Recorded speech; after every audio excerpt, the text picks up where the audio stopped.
and we look at last night, right? It was like a different sport, right? It was a completely different game, which is the crazy part about how sports radio and sports talk work, right? You go back after game one, and Anthony Davis is the most dominant player on the face of the earth. And boy, I don't know what you do and how you stop Anthony Davis. And look, they did take the obvious advice, and they started Draymond at the 5. I don't know how sick Looney was. But by going small and then changing your rotation, like that was incredible. The Lakers also, it did feel like they tried some stuff, right? They used the triangle and 2 more. They tried some different lineups. They tried some different things. It felt like kind of a feeling out for different parts of the series. But I will tell you that my thought in watching, if you go back to the 73-win Golden State Warriors season, this will take a second, okay?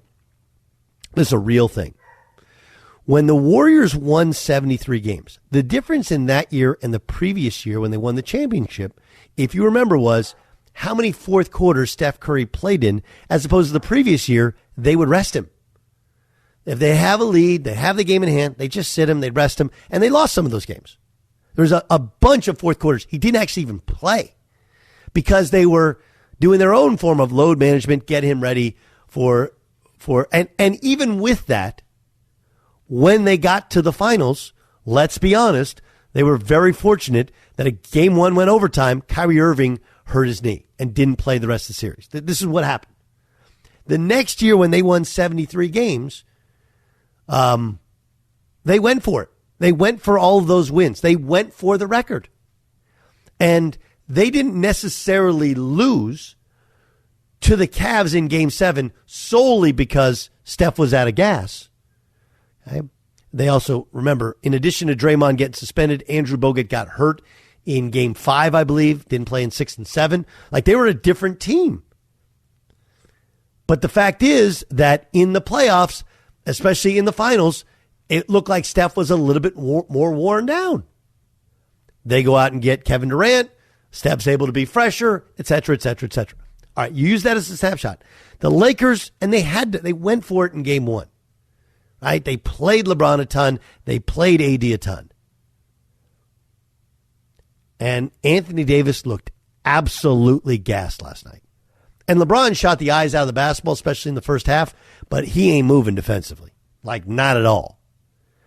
And my question is, like, can you get it back? Like, there's a video after Game 1 of Darvin Ham commending the team and talking about, hey, recovery starts right now. And if you look, LeBron James, and I've been told by everybody in the Lakers organization, LeBron James, incredibly coachable, great with eye contact, great in the locker room. You look at him, he looks exhausted.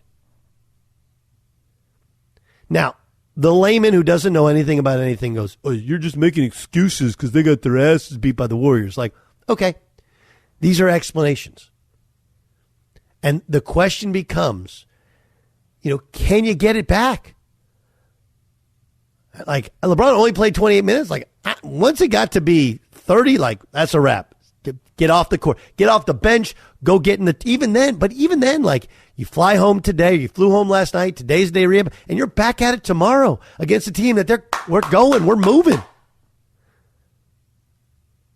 It just would be interesting. And I understand that Darvin Ham's going to make adjustments. They're going to make lineup adjustments. And the Warriors are going to have to, Jermichael Green.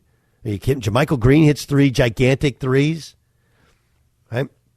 Dante DiVincenzo hit a couple threes. Moses Moody hits a couple threes. More than anything, though, they not only put Steph on the ball, but they've also put Clay on the ball because of how the Lakers were either in triangle and 2 or they drop coverage. They come off looking to fire, and then they hit the roller, and then it's 3-on-1, 3-on-2, 2-on-1, whatever, and they're getting layups and open shots.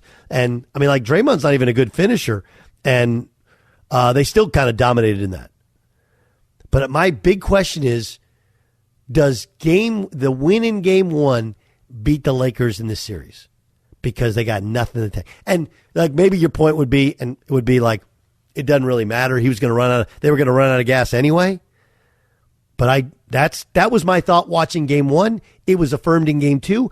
I'm not freaking out about a 27-point blowout debacle. The game was over at the end of the third quarter. Like, not at all. What I would freak out about was the Lakers looked exhausted. Exhausted. And when you're 38 years old, even when you're in the greatest shape of any 38-year-old in the history of Earth, and that's LeBron James, you don't just recover.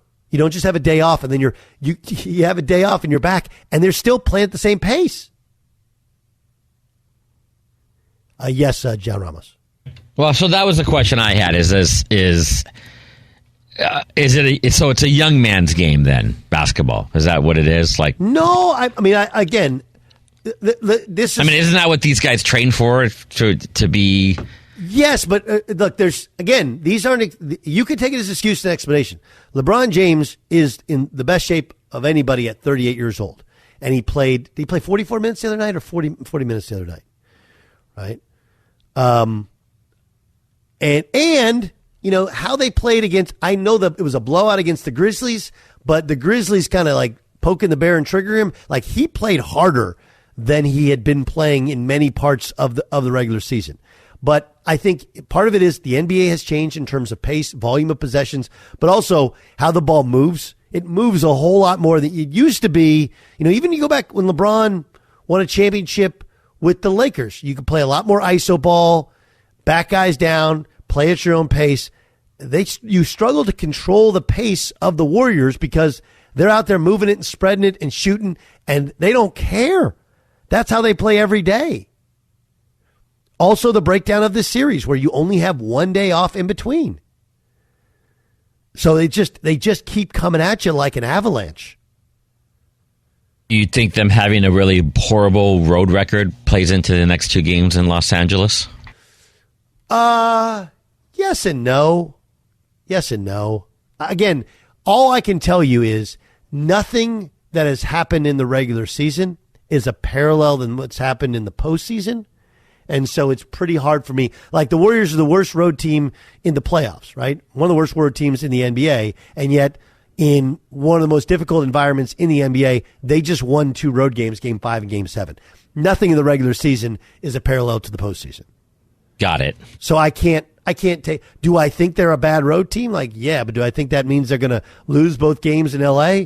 No, I think they're going to win one of them. They may win both of them.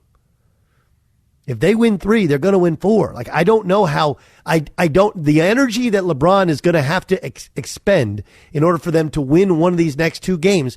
I don't know how easy it's going to be to recover from that. All right, we'll play for some of the sound after game 2. But I just advise you not to freak out. I'm not freaking out about how bad of a mismatch it was, because the Lakers are going to change up some of the matchups, some of the rotations, and they'll fix some of these things. My fear, though, is when your 2 best players, one who's traditionally not great in conditioning in Anthony Davis, and 2, the other dude is 38 years old. He's 6'8", 260 pounds, and it's just hard. I fear that conditioning becomes the ultimate factor in this.